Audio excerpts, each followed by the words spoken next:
computer.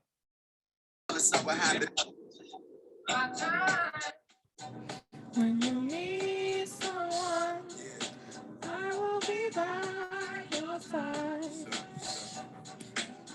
All right. I'm loving the tunes, Justina. Thank you. I hate to end them, but I It's just all wanted to right. get started. But There'll it be was time great. to play music later. Yeah. Thank you again. Well, I just want to say hello to everyone. Good afternoon. I'm sorry it looks like I shoved my finger in an electrical socket, but it's just what the baby hairs want to do today. Thank you everyone for joining us today on this cold Friday. And happy Black History Month to everyone. I know it's towards the end of the month, so I hope the month was joyful and meaningful to all those who celebrated.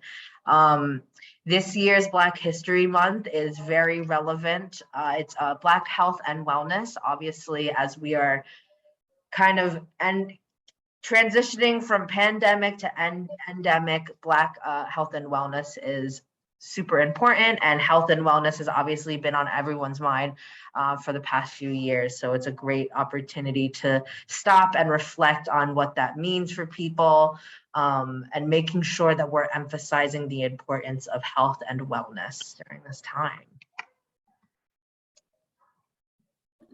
Great. So let's talk a little bit about the theme. Really excited, Black History Month. I've always grown up just celebrating what it means to just be Black and proud. And obviously, as Gemma stated, health and wellness is an extremely important topic these days. And so let's talk a little bit about why the theme is Black health and wellness for this year. So the theme for 2022 focuses on the importance of Black health and wellness. This theme acknowledges the legacy of not only Black scholars and medical practitioners in Western medicine, but it also shows other ways of knowing: birth workers, doulas, midwives, herbalists, etc., throughout the African diaspora. The 2022 theme considers activities, rituals, and initiatives that Black communities have done to be well. In order to focus on good health and wellness, Black people have embarked on self-determination, mutual aid, and social support initiatives to build hospitals, medical and nursing schools, Meharry Medical College, Howard University College of Medicine, Providence Hospital and Training School, Morehouse School of Medicine, and so much more, as well as community clinics. Clinics were established by individuals, grassroots organizations, and mutual aid societies, such as the African Union Society, National Association of Colored Women, and Black Panther Party, to provide spaces for Black people to counter the economic and health disparities and discrimination that are found at mainstream institutions. These disparities and anti-Blackness led to communities developing phrases such as, "When white folks catch a cold, Black folks get pneumonia." Initiatives to help decrease disparities have centered several outcomes, including having more diverse practitioners and representation in all segments of the medical and health programs, including such as the Ronald E. McNair Scholars. Even the impact of popular culture texts like Doc McStuffins cannot be dismissed. My niece actually had a Doc McStuffins themed party when she was about 3. The rise of fields such as public and community health and health informatics have led to a rise in preventative care and a focus on body positivity, physical exercise, nutrition, and exploring other dietary options such as veganism and vegetarianism and gardening. Black health and wellness not only includes one's physical body, but also the emotional and mental health. At this point in the 21st century, our understanding of Black health and wellness is broader and more nuanced than ever. Social media and podcasts such as The Read, hosted by Crystal and Kid Fury, one of my favorites, have normalized talking about Black mental health and going to therapies, as well as initiatives such as Therapy for Black Girls. More of us understand the need to hold down, lift up, center, and fight fiercely for our beloved trans siblings and family. Black girls are doing breath work, and there are whole yoga studios dedicated to people of color. Mindful of Sister Audre Lorde's words, we are doing more to move forward holistically for the betterment of ourselves, our bodies, our relationships, our communities, and our planet. We are determined to create a platform that shines a light on the multiple facets of Black health and wellness through education and activism. There is much to uncover, amplify, question, and correct. To close, in the overhanging shadow of COVID-19 pandemic, Black people should and do use data and other information sharing modalities to document, decry, and agitate against the interconnected, intersecting inequalities intentionally baked into systems and structures in the US for no other reason than to curtail, circumscribe, and destroy Black well-being in all forms of and Black lives. Moreover, Black communities must look past to provide the light for our future by embracing the rituals, traditions, and healing modalities of our ancestors. These ways of knowing require a decolonization of thought and practice. And that is our theme for 2022. We're on that. I will be honest, I did not start thinking about therapy and the importance of therapy until I started listening to the podcast The Read, because they were young Black people who talked about it and talked about the importance and sort of destigmatized what therapy and just mental health services can do for your well-being. So I'm really, really excited about our theme this year, and so important to have this conversation beyond the 28 days of February, but all year round. So with that, let's move on to the next portion of our agenda. We are going to go ahead and listen to the Black National Anthem. If you know the words, please sing along, as I will be doing. And I leave it to you, Gemma. So I just want to give a quick shout out to Miss Gloria King. She shared this wonderful video with me. Much like the Isaac Spirit and the Isaacs community, it's super diverse and highlights different artists, musicians that sang this song together as a community. So it is a little bit longer of a video, but it is more of like an art piece, and it is just a presentation of the national anthem. So I will share this. I'm gonna make sure to share my sound so you guys can all hear it.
on till victory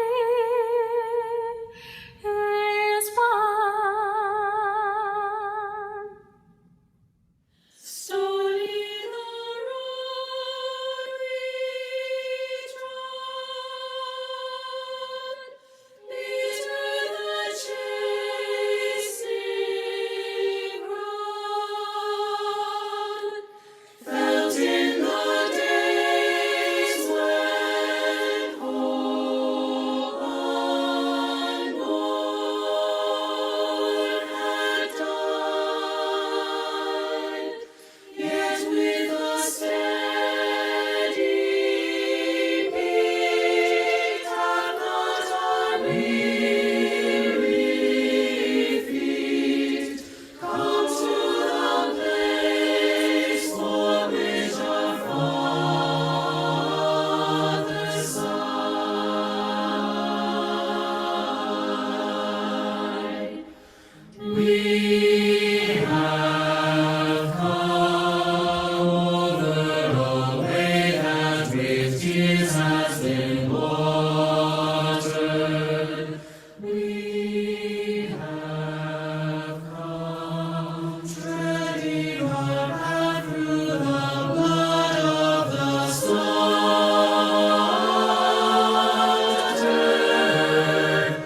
out from the gloomy past, till now we stand at last, where the white gleam of our bright star is cast. Done at, O God of our wearies, God of our silent tears, Thou hast brought us thus far on the way. Thou who hast by Thy might led us into the light, keep us forever in the path we pray.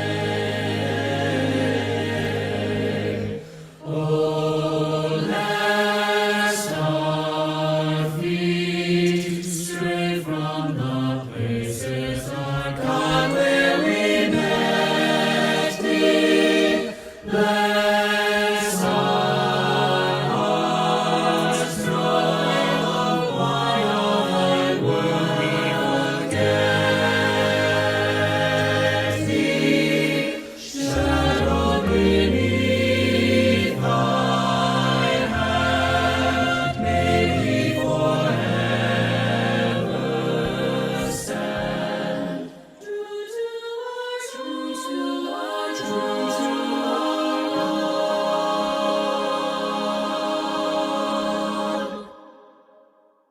True to our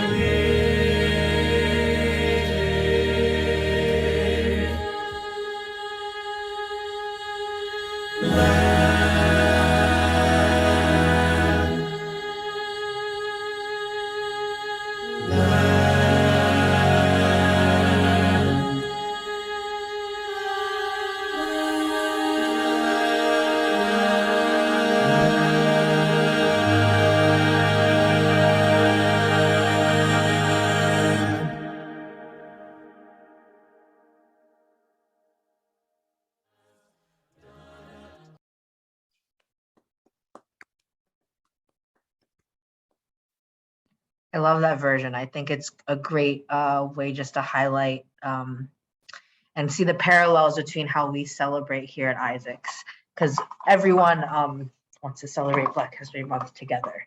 I want to segue into the next portion of our program. Obviously, we've all been impacted by this pandemic. And as I said, Black health and wellness is something that is so prevalent. And I wanted to use this program as an opportunity to highlight members of our community who help us, sorry, to highlight Black health and wellness in their lives every day. There we go. I've got words. They're coming together.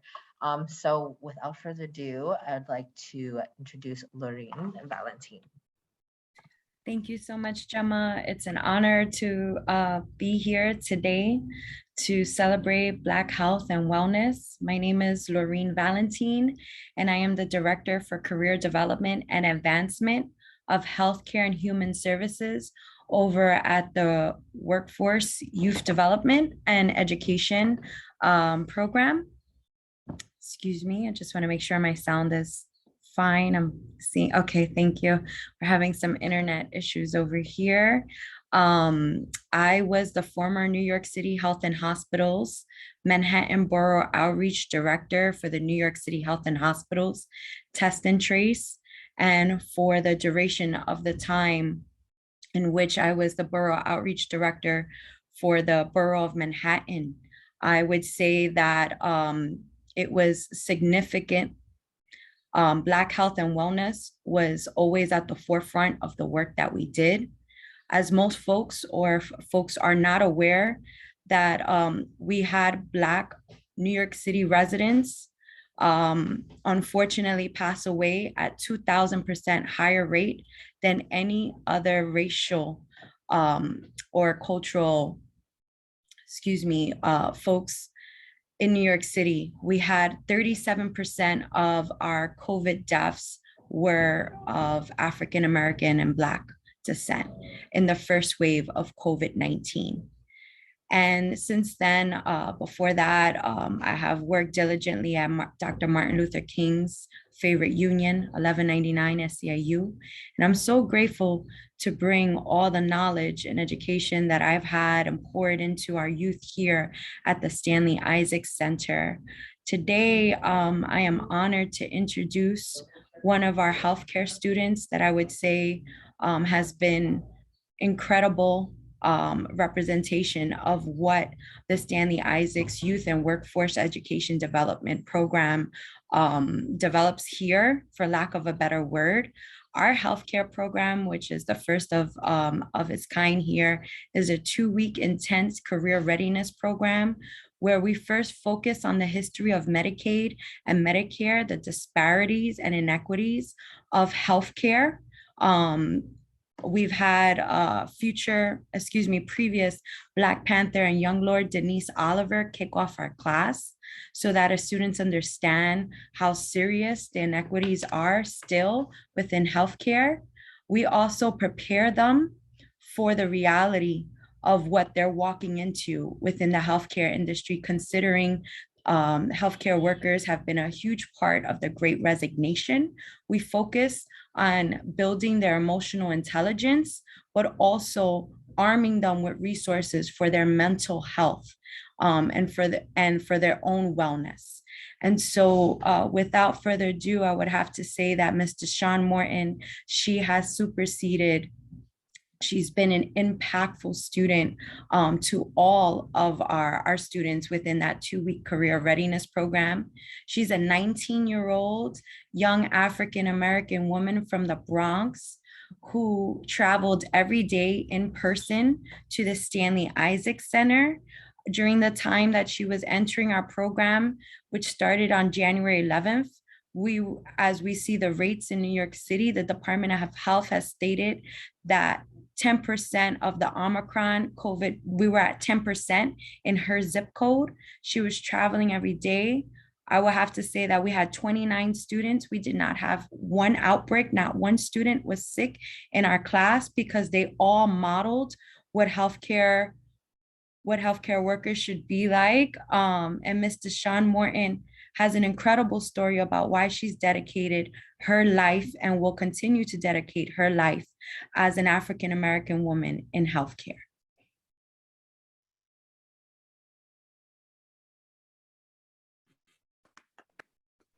Hi, everyone. I'm Deshawn Morton, and as Ms. Liddy said, I did the Isaacs Center program, and I was there for 2 weeks. Unfortunately, I wish I could be there longer. um, yeah, it was, I would say it was kind of hard.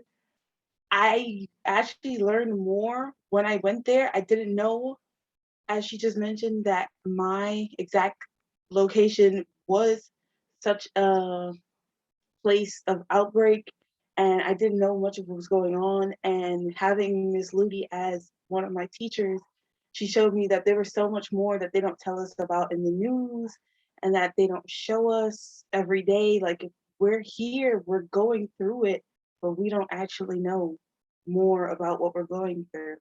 And speaking of not knowing things, I learned so much that first day with the same presentation she mentioned with Miss Denise Oliver. That was an amazing presentation. It was so informative. They don't teach us anything like that in school at all. I hadn't known about the segregation in the hospitals that caused so many people to lose their lives, because they don't teach us that. They only teach us about, like, the mailing systems and how things started out west. But I feel like that's the history we should really be learning. That's what's really important to think. As a student, I didn't know that a hospital was the place that was a place of segregation. I thought that was, common ground, a place where you put things aside. And I feel like that's how it should be. I feel like that's how it should have always been. And to know that people actually had to go through that and had to suffer for so long, and things are only just now starting to change. And unfortunately, to find out that some people still go through things like that now, and it's gotten a bit better, but there's still very much more room for improvement. Things could always be better. Things could always change for the better. And I hope to see a world like that soon. I've always been told to be the change you want to see in the world. And I hope that I can be a model of what I hope to see and change as I become a healthcare worker in that field. And you have to start small. I'm only now training to be a CNA. I'm getting my license renewed. So I hope as a CNA, I can move up and be at a place where I can teach and show and inform people like I've been informed, to do more, to change more, to know what they didn't know before, because it did change a lot of the ways I do things and see things with knowing what I didn't know before. Thank you so much, Deshawn. No One problem. of the things that we teach in our classroom as future healthcare workers is that before the patient, the most important person in the room is the actual healthcare student. That's one thing. Before you can help others, you always have to make sure that you yourself, that you're fine. Because how could you help someone else when you're not ready, when you're not prepared, when you're not safe? Because going and working in the healthcare field, the most important person in the room is first you, and then of course the person you're caring for. If you're not well, then you're not making that person well. If you don't feel well, then of course it'll rub off on the person that you're caring for. We always, as soon as we learned the first day, she also taught us, leave everything outside at the door. Don't bring it in, because then it'll affect how you learn and how you do things. And she was definitely right. It did help and change things. And you can't let what's outside affecting you or how you do things, because it does show, and it will affect people that you care for. And you can't do that to people. You have to think about what this person means to someone else. And you wouldn't want someone to do that to your person, to your mother, father, grandmother, grandfather. So treat that person in a way that you would want to be treated. That is always a golden rule.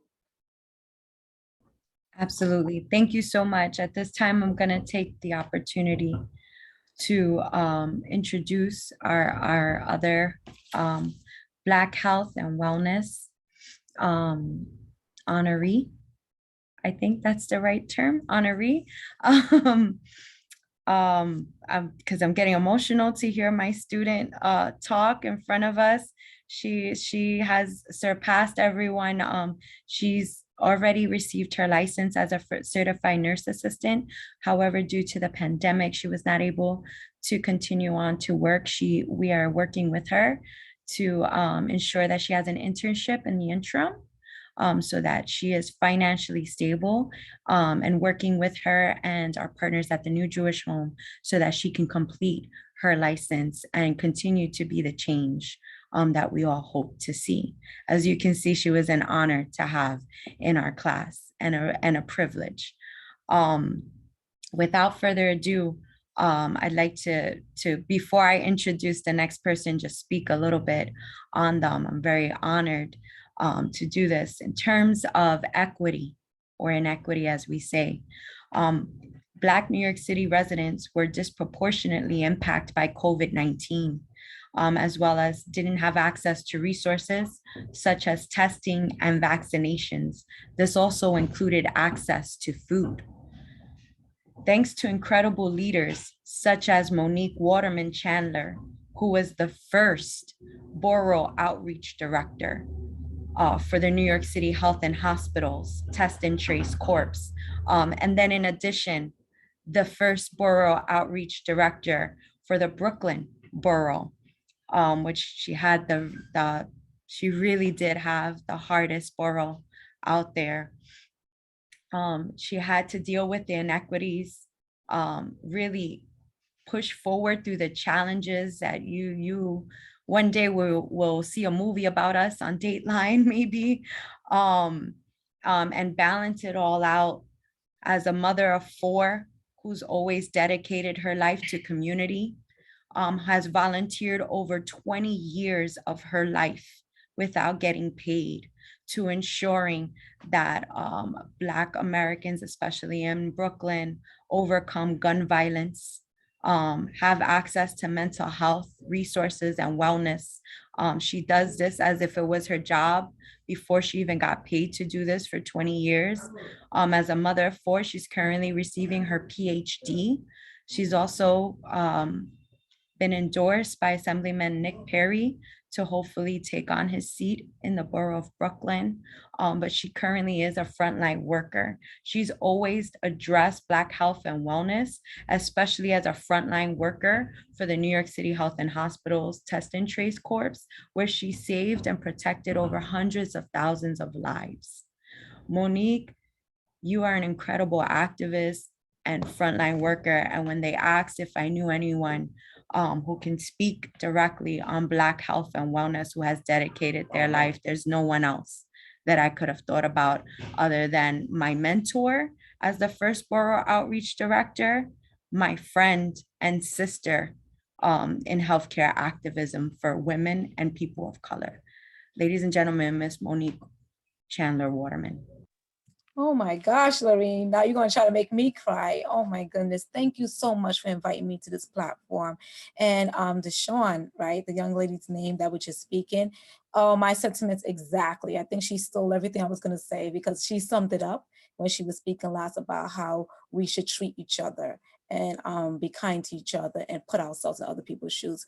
But Lorene, as you were right side by side with me as we took on our leadership role in this community when it came to making sure our community members were vaccinated, they got tested, had access to information. People were just scared and needed to just understand that we care about them. When you think about Black health, you think about wellness, you got to think about champion promotion of health and prevention of diseases to reduce the disparities, and then make sure we have equity within our Black and Brown communities. And that's what it was all about when we were out there on the ground. And people really got, I think, it became the mental impact, of course, was great. And I found even myself, just simple things of just not watching the news. right? We had to just like turn off, tune out, because it was just constantly the replay of how much uncertainty was out there. And we didn't know, there was so much myths that we had to dispel. Like we were told that, the melanin in your skin didn't allow you to get COVID. That was one of the things that that was heard out in the streets. And what I decided to do, what I normally decide to do in any situations when there's an issue, and I don't know what to do or how to deal with it, I go to how can I help? So we had a lot of seniors that couldn't get food, that didn't have people at home with them, that was lonely. So I said, you know what? I got my friend, Mercedes Narcisse, she just became a city council member. She's a nurse. And we went door to door and we gave out the masks. We gave out food to them. And then gun violence went up. It went up a whole lot during the pandemic. And we had a lot of youth that was at home that didn't have anywhere to go and was uncertain in their own way. So my husband and I, we found an organization for youth and community development. And what we did, we round up youth in the community that was heavily impacted by gun violence. And they came out to help us give out food. And they came out and gave out masks and resources to the ground and access. And people just had hope, just seeing young Black and brown children in this community doing something positive. And then we did all of that and made sure they got paid as well. So they got paid to be out there as well. And then we asked them, like, what do you see as the issue? Why is gun violence going up? What do you think about the disparities? So they did a study. They went and asked questions to the community members and did their own assessment. And then they made up a youth-led food pantry. So I say all of this is like meeting people where they at, giving them something active they can do, something tangible they can do, and making sure that you empathize where they're coming from. When it came to when Lorene and I was out there in the field, it wasn't no special science to it other than we understand where you're coming from. We hear and we know that you are scared and we're in this together. Unity in our community is the first start. It doesn't have to be, like Deshawn said, it doesn't have to be, it's not necessarily have to be my family member, but if we all in this together and you treat people the way you want to be treated, that is the only way to go in a situation that's so uncertain. So them knowing that we don't have all the answers neither, but this is what we do have, and meeting them where they're at. So our job for as a Borough Outreach Director, where I first started in 2020, I think it was October 5th, 2021, the first people on the ground, was going to areas that people are not in. That is the Tree neighborhoods where we had equity issue all over, and speaking to them directly and making sure that they understand what access is out there. Let them know to wash your hands, social distance, wear a mask or a face covering, the access to testing when that became widely available, and just stay home if you're not well. As a community, we work hard. And we go to work, whether our foot is broken, we're still going to work. So let them understand it's okay not to be okay. And if you don't know what you have, you stay home and that's all you can do. So we had to understand where people were at, give them resources and access to what we didn't know, and just share our stories. We were on the front line when we roll out the pilot program for the seniors to make sure that they got vaccinated. I saw people come from all over, from many states, to try to get that vaccine. And at the end of the day, I was happy that I was able to call people that may have not been qualified at the time. We were making sure that they got the vaccination if it was going to go to waste at the end of the night. So we had to be a part of a lot of tough conversations, hard conversation, making sure those who was homebound and isolated, making sure it was door knocking that was happening in a real way, the language access, making sure that we were culturally responsive. We were hired because of the way we looked. We were hired because we understand the culture in our neighborhoods. So it was depending on where I live and who was being hit the hardest, which was us. And I believe that's why we were hired. So we understood the assignment, Lorene and I, when we were out there in the field. And if there was any barrier, we removed it and made sure that it was easier for people to get access and understanding and knowledge. So when I think of Black health and wellness, you have to think about mental health. You have to come with an understanding. It has to be equity in everything that we do, and access and prevention. So we have a long way to go in those areas, but it starts with all of us. And I wanted to know, what were they doing in that test and trace business? What were we doing in this campaign? I want to make sure I'm part of that solution out on the road. I was doing it without getting paid. So for me to naturally have this job to make sure that we are making sure that things are happening the way it needs to happen in our communities was very important to me. I have 4 children, and I don't just think about what affects me and impact me and my family. The community impacts us. So if we don't help our whole community, we're going to be directly impacted. So I always think of outside of me and how I can help the community, and then directly it helps you as well. So we just want to make sure that we put ourselves in people's shoes. We could tell them all the statistics. We could tell them the doctors on the news, and they tell them some people don't have news. They don't have a TV to watch. They don't have a radio. They don't have access to a lot. They don't have cell phones or internet. So by us showing up and being physically present and making sure people, that was the only human contact they had during COVID-19, was very important for our community. So in simple form, the unity, the understanding, making sure there's equity, making sure we have access, making sure we find preventative measures by having access to healthy food. Is definitely something that we have to do more of. And Lorraine, I know you was part of a mutual aid that did that during the pandemic. We just figured out what was the issue, and we just made sure that we led the charge in our community from our heart. And that's what is, and that's Black history to me. And people like Deshawn and people on this panel that is doing such a great job in your respective areas. Thank you for what you do. And I appreciate being on this platform. I'm sorry, I think I may have taken up too much time.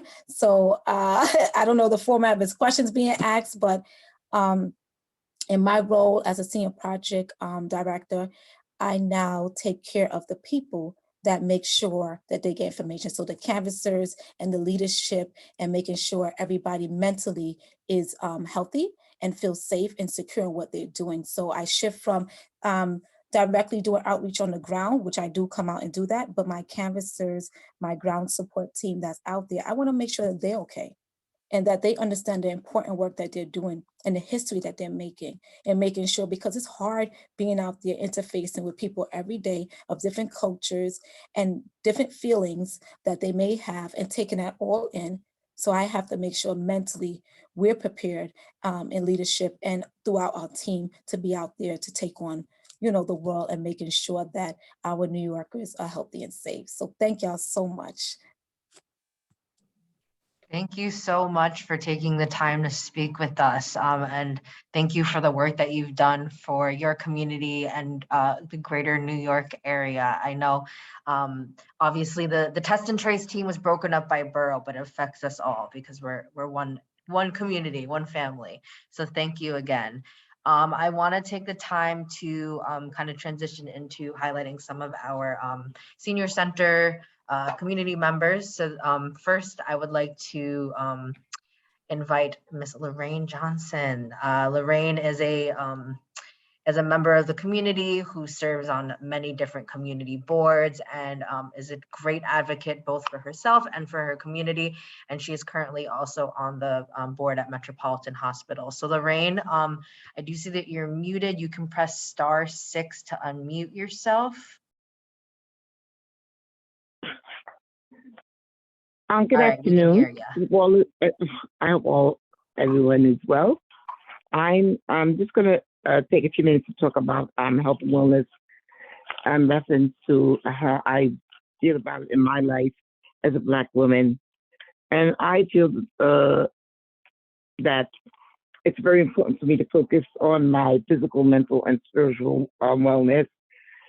And in my life, I have a lot of different health issues, so I take good care of myself by making all my appointments, and I follow my doctor's orders, and I try to stay physically fit. It's hard when you're in a wheelchair, but I try, and I try to seek spiritual advice. Now, I became a member of Metropolitan Board because I wanted to get involved more with of how Black and Brown people in my community understand how hospitals work. Now, at Metropolitan, at our monthly board meetings, we get an overview of all of the departments and the positive achievements that occur in each month in those departments. And Metropolitan has a very strong team of doctors in many fields to help patients live a healthy lifestyle. And I feel now I have a chance to encourage women to use Metropolitan services because I know a lot about the hospital and how it works now. And I have a couple of tips I would like to people keep in mind. It's important to keep your emotional, spiritual, and physical wellness up to date. I mean, take care of yourself. Most of all, the biggest tip is to reduce stress. Thank you. Thank you so much, Lorraine, and thank you for the work that you do for the community. I know that it can be quite a balance of figuring out how to have self-care for yourself. And sometimes that also means making sure that you're caring for your community. So thank you. The next person I'd like to highlight is, she couldn't be here physically, but some of you may be familiar with her, is Rachel Samuel. She was one of the social workers here at Isaac. She was a social work supervisor, and she actually led the self-care group. So I have a message from her that I'm going to share. I just need to share my screen.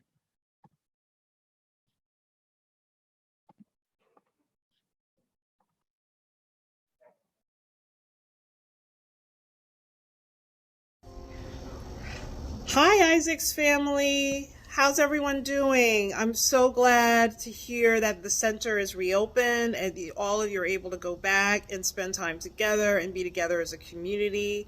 I hope everyone is doing well. Happy Black History Month. I hope you have another wonderful program. I just want to take some time to talk to you really briefly about self-care. Especially now, you know, we've been in this pandemic for 2 years, and it definitely seems like things are taking a turn for the better. So we still want to continue to be careful and vigilant, but we also want to take care of ourselves and spend time, you know, exercising, taking walks. Now the weather's getting better, making sure we eat well, that we get enough sleep. All of that is really important. And another thing that's really important is taking a moment to breathe. So that's what I'd like for us to do together right now. I'd like for us to take a breath. So close your eyes. Take it, inhale. Hold. Exhale. Breathe in again. Hold. Breathe out. Breathe in again. Hold.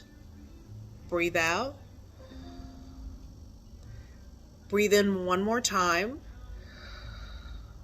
Hold and breathe out. Now you can open your eyes. So how does that feel? I hope that you feel better. And this is definitely something you can do wherever you are. At home, in a doctor's office, wherever you are, take a moment to breathe.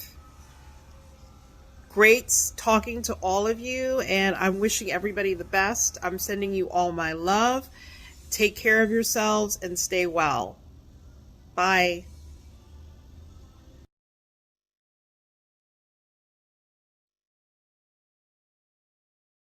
Obviously, as you see, she sends her regards. I wish that she could have been here with us, but you know, she is also very busy. So thankful that she was able to make the time for that. So as Justina was saying, I think there's a lot of debate on the impact of social media and how things are changing of how we consume things. But one of the nice ways is we're being exposed to all these different ways that we can take care of ourselves and what that means to us. So I wanted to share a quick video. If you guys are on TikTok, you may be familiar with her. Her name is Tabitha Brown. She's kind of like this influencer, this vegan influencer on TikTok. And she also has a YouTube and she's on Instagram, and she kind of tells her story of how she decided to be vegan and what that means to her. I think one of the biggest takeaways from her message is that people can just need to do what they think is that they feel is best for them to take care of themselves. So I'm going to share that video right now.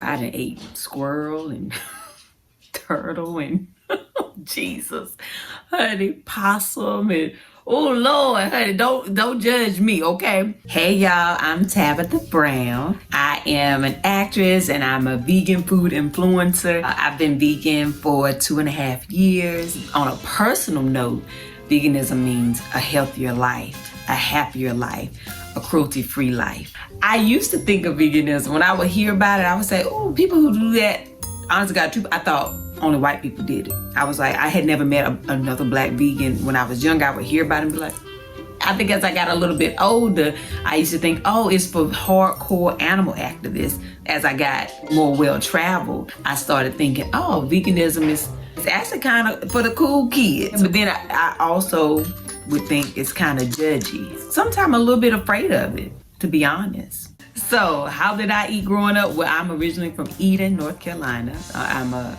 small town country girl, and baby, I ate everything. When I think about what I ate with my granddad and my great granddad, I'd be like, Lord, how in the world am I still here? So my dad instilled in me and my sister that you eat what is there, okay? Because this is what we have. So honey, I ate whatever was in front of me. So child, we ate pork, beef, whatever. But I was always very open with food. I would try anything. I done ate squirrel and turtle and Jesus, honey, possum and oh Lord, honey, don't judge me, okay? But that's how I grew up, because my great granddaddy would hunt, and then I would go to his house, and you know, he would take me to farms and stuff, and I would eat whatever. That's how I grew up. Comfort food to me is whatever feels good going in, and while it's in, it still feels good. Like you still feel full and you have a good feeling about yourself. Macaroni and cheese is a good comfort food. Favorite non-vegan meals, baby, seafood. A good old crab leg. Oh, a lobster tail. Come on, shrimp, dip it in the butter. Dip it in the butter. Ooh, and garlic. That's my guilty pleasure, honey, that good old seafood. Just, That's how I have to eat it now. But I found lobster mushrooms, and baby, seasoned right, they do the trick. What made me decide to go vegan was I was very sick for a year and 7 months. What is a health coach? There is a huge demand for a new kind of health. I had this resting headache. I had woke up one morning with this pain in the back of my neck. The pain in the back of my neck was normal to me because I had a car accident when I was in high school. I would have sometimes what they call a crook in your neck when you can't move, you know, your neck stuck to one side. I would have that so often. But this particular morning, it was in the back of my neck, and the pain moved up into the back of my head, and it rested there for 1 year and 7 months. That headache became almost debilitating on some days, where I could not, you know, walk well. My vision would become blurred. I just started having chronic pain throughout my body. All my lady parts started to shut down. It was just a very bizarre time. And I had chronic fatigue. I would lay in my bed all day long after I would get up enough strength to take my kids to school in the morning. And I would come back home and I would lay back down until it was time to pick them up.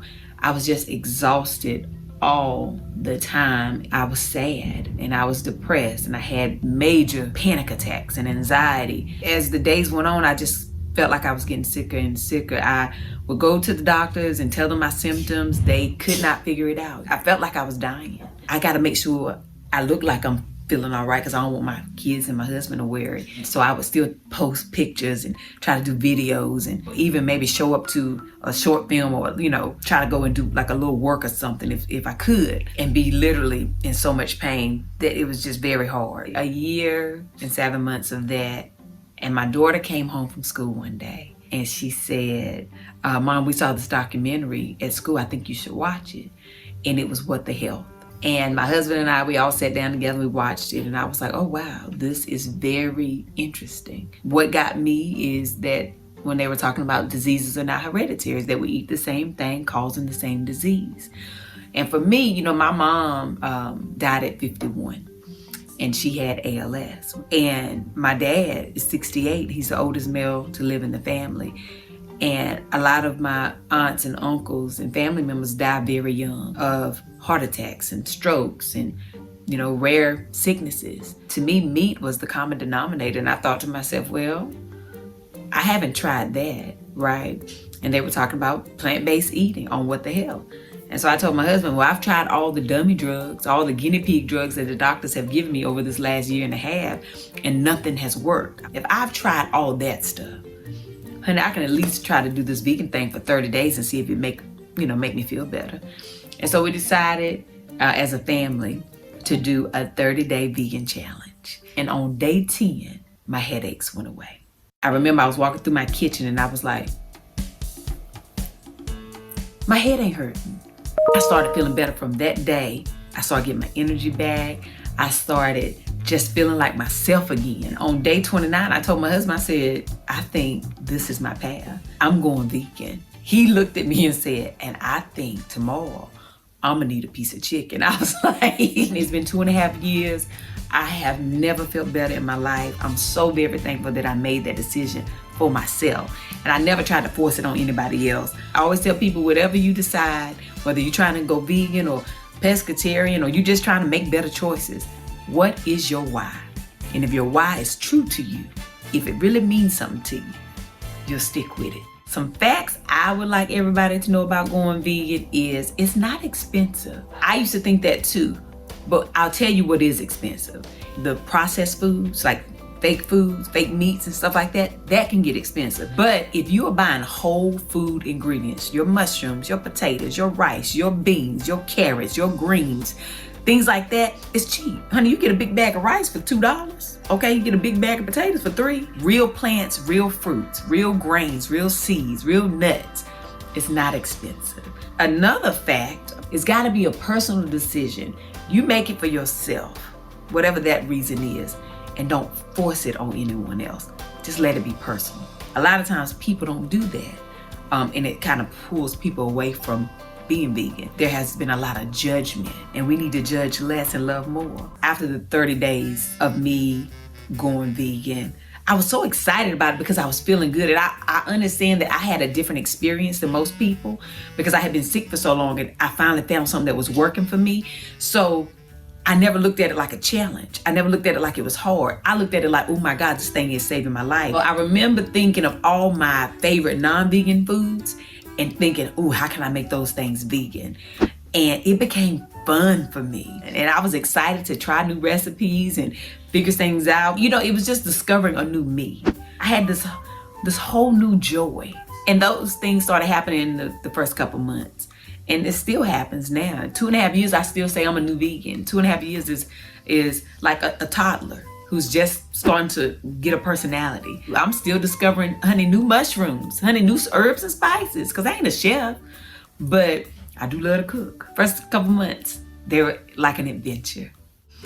I think if you are going to make a choice for yourself to be vegan, then make your choice.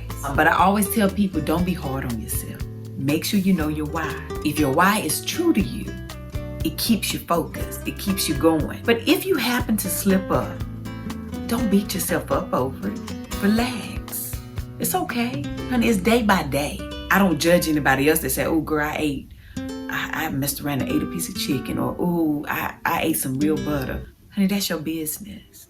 As long as you can admit it and be real with yourself and know that you had a moment, but you back on track, have your moment and get back on track. I think the worst thing in the world is for somebody to admit what they did and for you to attack them for doing it. What good is that going to do? Help them come back over by encouraging them. Do I think that being vegan is a reasonable diet for everyone? I don't know. I know it worked for me, okay? I know I have thousands of people who follow me who have transformed their lives. I know I have hundreds, if not thousands, of success stories in my inbox of people who were diabetic, who are no longer diabetic after going vegan, people who had high blood pressure, who no longer have high blood pressure, people who had all different types of ailments in their body, who no longer have those things after they went vegan or plant-based or whatever you want to call it. So I know that it works. Is it for everybody? Maybe not. But does it work? Absolutely. I always tell people, listen to your body. Whatever feels right for you, you do that. That's your business. It feels right for me, so I'll continue to do it for me. That's all I can really say about that. If you're interested in a plant-based diet, I say try it for 30 days. Give it your all for 30 days and see how it works for you. I took a 30-day challenge that changed my life. It changed my health and my wealth. I always tell people that because I didn't work for over a year. It literally changed my entire life for the better. And people who are completely against it, I can't tell you nothing. I can only say, don't judge a book by the cover. If you're looking at a book and it looks crazy, the cover looks crazy, honey, it might just be the wrong author. Honey, sometimes you gotta become the author of your own book and then try it out and see if the pages turn a little bit different. But don't judge. You can be against it, but just don't be judgmental. And let us just all live in love, in perfect harmony together. That's all I got. I'm Tabitha Brown, honey. I absolutely love you. Thank you for listening to my story. Now, you go about your business. Honey, have the most amazing day. But even if you can't have a good one, don't you dare go messing up nobody else's. Him. Love y'all. Bye.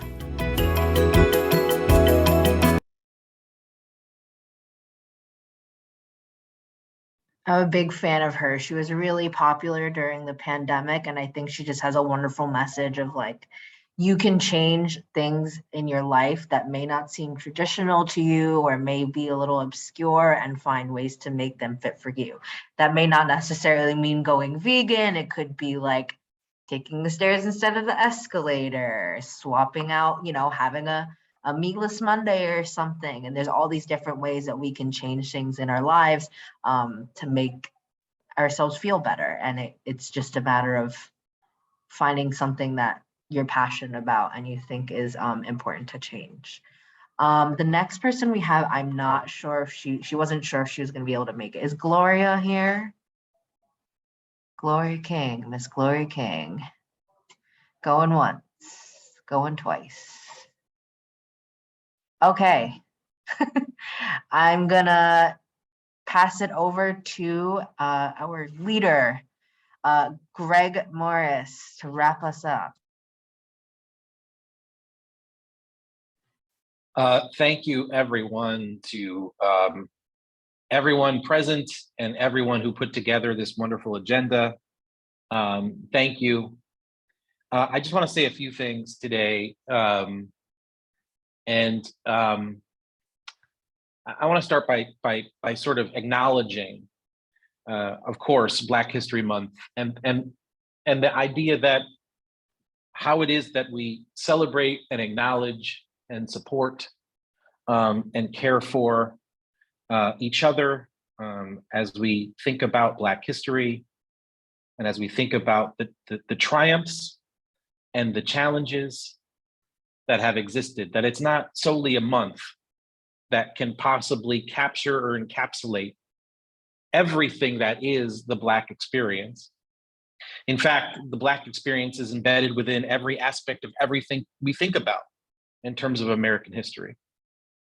And I think that's an important thing to think about right now, because the reality of this moment in time, the reality of lots of moments in time, is that there is an effort in many ways to whitewash history. And I use that language intentionally, to not tell stories or to not share examples or not to embrace both the complexity and the challenges as well as the achievements of Black folks. And more often than not, that whitewashing comes from folks who may share similar skin tone as mine. And we live in a time when those types of things happen. We have for a long time. And there are often deep consequences to those things. Today, by the way, there are fights about affirmative action once again. There are criticisms of things like critical race theory. There are books being burned. There are harm being done, whether it's related to police brutality, murder. The acknowledgement of this particular moment in time, the challenge of the pandemic, and how the pandemic disproportionately impacted Black folks. And how disproportionately, by the way, it was Black women in the human services sector, in the health sector, that got us through, that spared us, spared all of us, and saved us in many ways. We need to acknowledge that not just for this month, but we need to make that part of what we understand about our common history. We need to take that on and own that. And we also need to celebrate. And I have to say that we are hosting this event on the same day as our president nominated the first Black woman to the Supreme Court, is something that we have to both acknowledge as an achievement and also say is long overdue. And we have to prepare ourselves for the moments in time that will take place over the next days, weeks, and months as that process starts to take place, as that nomination continues along the path of all the different things that are going to be said and interpreted and questioned about this phenomenal Black woman who is absolutely, positively the right choice for the moment. You know, we don't spend enough time talking about what's hard. I think that's just our own discomfort. I think white folks in particular have a real hard time sometimes thinking about what they've done or what they haven't done that results in things not being so right and not being the way they should be. And in Black History Month, you know, we could just take the month of February and maybe check that or maybe reflect on that. But the reality is nothing changes until we make it so. Nothing acknowledges the Black experience as part of our human history unless we work at it and we share with each other both what we've made possible and what we've made impossible, but come to the conclusion that our heartache and our pain and our hurt, whether it's been caused or levied upon others, we have the responsibility to fix it. We share the responsibility of making it better. We've just been through, we continue to go through a pandemic that's now become an endemic. And we've all suffered. Disproportionately, folks of color have suffered. And now what are we going to do with it? What are we going to do with that? I think the debt we owe those of us who've made it this far along the journey, I think the debt that we owe to those that have passed and what has passed is to live lives that are much more complete. Black History Month is the right time to start, but it can't just be done in this month alone. So the work continues. Once again, let me acknowledge the wonderful speakers and this gathering and this opportunity on this genuinely historic day where our president has nominated the first Black woman to the Supreme Court in a city run by our second Black mayor, who's a vegan, by the way, who I suspect would have really enjoyed hearing all of this talk about health and wellness, and a city council speaker, the first Black woman in our city's history. That when we acknowledge all of those particular successes, we acknowledge the challenges of the past, we acknowledge the moment and the work that needs to be done to drive us forward, well, that actually makes us more human. And that's what we should be working on together. I wish you all a wonderful day and a wonderful weekend. And I enjoy the journey. I celebrate the journey. I appreciate the journey. And in the moments when we fail, we acknowledge them and we continue on, because that's what we do together.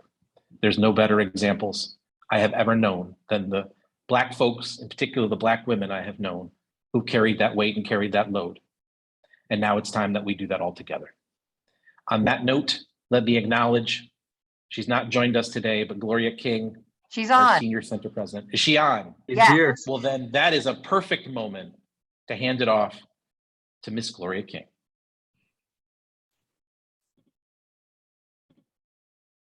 Oh, you gotta unmute yourself.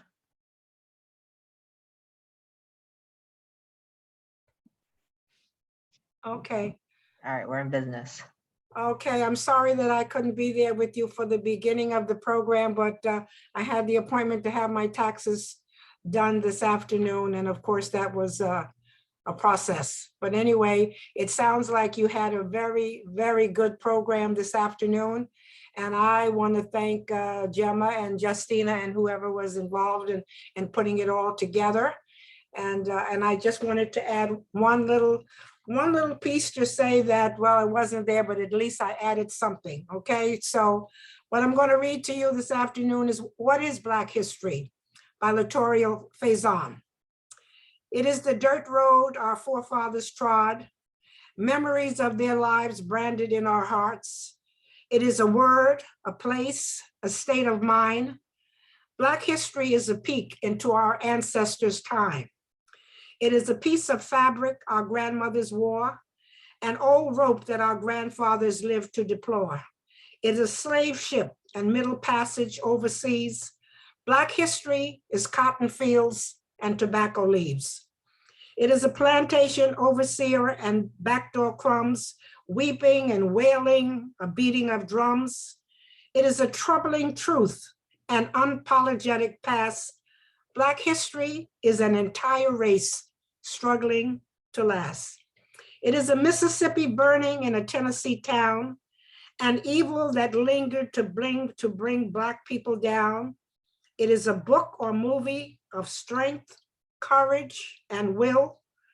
Black history is the faith of young Emmett Till. It is little Ruby Bridges, the exquisite Ruby Dee, Carter G. Woodson, and Coretta Scott King, a Mahalia Jackson song, a Michael Jackson routine. Black history is our phase. Let freedom ring. It is Cheney University, the Tuskegee Airmen, the NAACP, the Black Holocaust Museum. It is a Navy master diver named Carl Brasher. Black history is our legacy of triumph without fear. It is General Colin Powell of vaudeville drama, Zora Neale Hurston, and President Barack Obama. It is every single experience of our history. Black history is the story of you and me. And I think that sums it all up with everything that was said before, with everything that Greg added to the program this afternoon. And in closing, it's always from me, from my heart to yours, celebrate our history. Thank you. Thank you so much. And that wraps up our program. Thank you everyone for joining us on this Black History Month and having a great way to wrap up this month, this celebratory month. I hope you all have a great weekend, you stay warm. And again, thank you for joining us.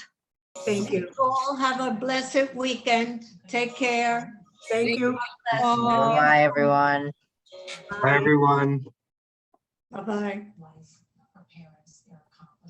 Bye, Judith. Bye.